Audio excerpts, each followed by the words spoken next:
alaikum, welcome back to my channel. My name is Dilman. I'm here to discuss a topic that has been bothering me for quite some time, and I think it's been bothering other people, maybe for other reasons. The story of Dhul Qarnayn and how it's received. I think this issue, at its core, we need to look at. This is an epistemic problem, because we have a group of Muslims and even non-Muslims who don't understand the plurality that existed within tafsir or our understanding of the Qur'an or these characters as a whole, right? Whereas today, you find these topics are usually brought up in apologetic settings or debates, where there has to be a finality to what you're saying. So I wanted to look more into this. Why this topic? Why Dhul Qarnayn, of all the stories in the Qur'an to latch onto as a historical problem? Because a lot of people fit this mold. There's a lot of theories. There's Alexander, which is the most popular, is the consensus among scholarship, in Western scholarship at least. We have some people, which is famous amongst the Da'wah scene, Cyrus of Persia. Somebody recently sent me a paper where they wrote that Dhul Qarnayn was King Solomon. So there's a lot of ideas about who this guy potentially could be. And I find this a bit arbitrary. I find it a bit redundant because that was the whole point of the story, which I will get into later. But I started out my research and I found this article by The Atlantic. It was this Australian ISIS member. He was literally in ISIS. He wasn't shook by the beheadings, by the crazy things that this terrorist organization was doing. Rather, he left Islam due to the story of Dhul Qarnayn because he was exposed to it in jail. That this fallacy exists within the Qur'an. And in my head, I'm thinking, why? Why could he look past so many other things, but this is his breaking point?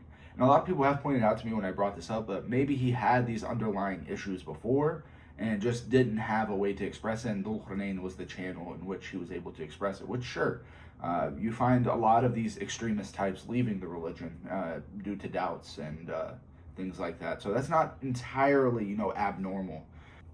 These debate circles require a certain level of finality and rigidity, as I said. That doesn't work with hermeneutics. So this is a battle of pre-modern hermeneutics versus modern hermeneutics. We look at us today. We like our things to be grounded. We like our things to have proof, as we like to say. Whereas in the past, I think this line was a bit more lenient. Like if you look at Tabari, I think at Tabari, I remember off the top of my head, so forgive me if I'm wrong, but Tabari had 12 identities for Dhul Qarnayn. 12 people that it could have been. So there's this level of plurality within the Islamic, I guess the theologians of classical times, where this wasn't even an issue. It wasn't an existential issue to what the point it is today. So this left me to think, so what is it? What is pushing this level of existential weight onto Dhul Qarnayn? What is this anxiety coming from? And I hope to establish it is due to the nature of the apologetics and online scene. So let's establish this paradox, okay? There's this relatively short passage in Surah Al-Kahf. The unnamed ruler travels to the edges of the world, encounters different people, builds a barrier against Gog and Magog. That's the core of the story, right? This is agreed upon. Everybody, this exists in the Alexander romance, this exists in the Qur'an, and other variations of the story. This was never treated as a central theological issue. It has nothing to do with the doctrine. Like, if it carried some doctrinal weight, I would understand, right? If it carried some metaphysical importance, I would understand. But this isn't even a pillar creed. It doesn't lead to any legal debates. It's really nothing too extraordinary for us to be so focused on. But nowadays, this mismatch is the starting point. Like, this is the starting point of when people leave Islam. I've gotten so many DMs, and I must say the DMs I receive are often in the form of a academic question where it's really existential, and there's nothing I personally can do to convince the person. A lot of times these people are already on the brink of leaving Islam, and they found their justification, whether that's Dhul Qarnayn, whether that's another reason, right? So people approach this nowadays with this historical puzzle of this problem that needs to be solved. And I just don't view it that way. So was he Alexander? Was he Cyrus? Was he some unknown figure? That entire discussion is pointless. And if you look at the broader motifs of Surah Al-Kahf, you'll understand why this is pointless. The whole concept of all the other 3 stories, there's 4 stories total. In the 3 stories, the whole point is ilm al-ghayb, the limits of human knowledge, right? These are normal, lessons for a Muslim to understand. The ilm al-ghayb is something we understand as children, let alone as adults, right? You get a lot of responses. And it's due to this modern framework of having to have finality in what you say, and having to, be perfect in your answers because you're debating, right? You're trying to defend Islam, and when you find that you're unable to do that with a particular story of Dhul Qarnayn, it becomes a problem for most people who aren't well read on the subject.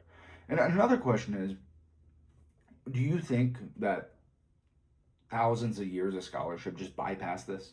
That nobody ever asked these questions, that these issues, as you call them, are original and it's never happened before? No, this is not the case. This is clear. Anybody with brief understanding of Islamic knowledge and history knows this is not the case. Let's step back and look at the classical tradition, because the approach is very different. What I want to highlight, my whole thing is, I'm not here to solve the issue. I am not here to solve the issue of Dhul Qarnayn, because it's not an issue to me, first of all, and second of all, it's against what the Qur'an is telling me to do, right? You see in the story of the sleepers of Ephesus, or Ashab al-Kahf, it talks about, some say there were 5, some say there were 6, some say there were 7, some say there were 8. And he says, no, the knowledge was with Allah, and that's not the important aspect of the story, right? You see figures like Ibn Sulaiman, who associated Dhul Qarnayn with Alexander. Scholars like Al-Tabari, Al-Qurtubi, Fakhruddin al-Razi present multiple views. So there's this plurality that's accepted, that isn't an epistemic weak point that a lot of Muslims today see it as, right? So this plurality itself doesn't create an instability or an ahistorical account the way many people try to approach it, because the text isn't being read as a modern historical report. That was never the intention of it. So for us to come in and impose our biases onto that is a little ridiculous, right? Now, let's widen it historically. You also find similar narratives, in the late antique world, like Alexander romance that Tissé made famous, right? Similar stories about figures traveling to the ends of the earth and barriers and finding Gog and Magog, right?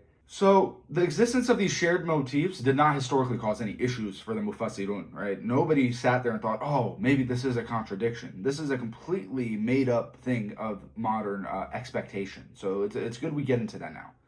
So what changes in the modern period is our approach to knowledge, right?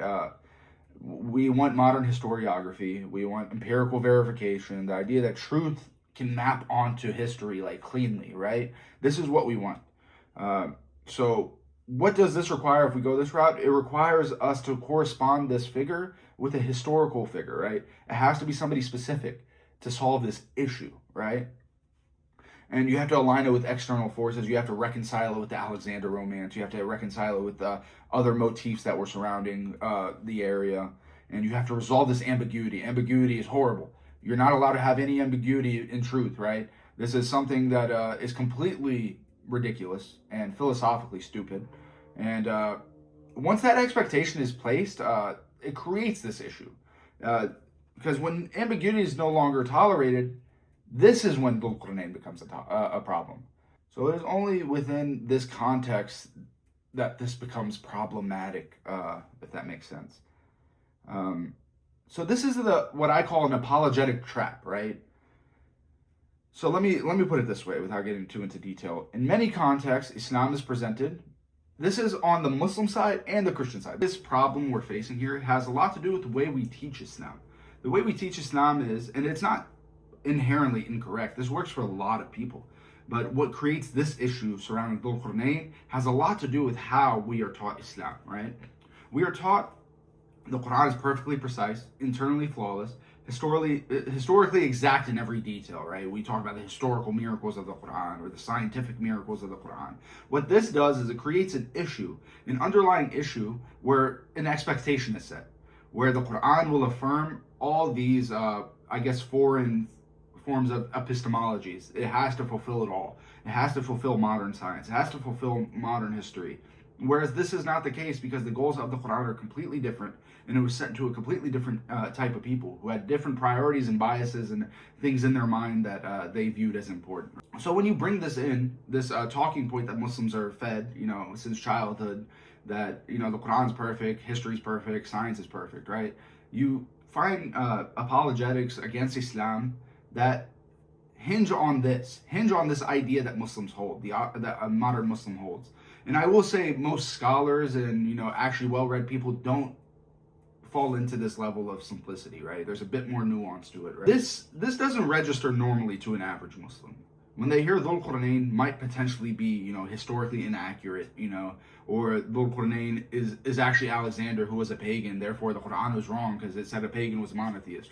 If you look at classical scholarship, this is in large part due to an inferiority complex of having to prove your Islam constantly, having to sit in these debates and own these Christians. You have to own these Christians, man. You have to own these atheists. You have to own these Jews. You have to own the Muslims. It's this idea of owning. It's dominance. It's this dominance, this idea of dominating the person across from you. And when you're left with ambiguity, it doesn't hit the same. The dopamine doesn't rush to you. Now it's existential. Now you have some internalized anxiety trying to figure out what Dhul Qarnayn could actually be. What is he? Who is he? Is the story made up? Did the Prophet ﷺ just hear this on a whim and incorporate it into the Qur'an because it was a well-known story at the time surrounding the Byzantine propaganda and all that? So you're hit with a lot. You're hit with a lot all at once. So the pressure moves inward. It moves onto you. Once it's framed onto you and you're unable to give a satisfying answer to the person across from you, you start to ask yourself this question, right? You look for this need for this definitive identity, right? A historically airtight explanation, a way to, eliminate this ambiguity, and so you can bring it up in debates. Well, actually, Alexander is this person, right?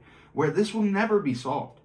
So what causes this is the internet. The internet amplifies everything, right? We are a product of the 2010s apologetic scene that was led by the likes of, Richard Dawkins and Christopher Hitchens and so on and so forth, right? So this authority is a bit performative in my eyes. It requires, you have to be confident in your tone.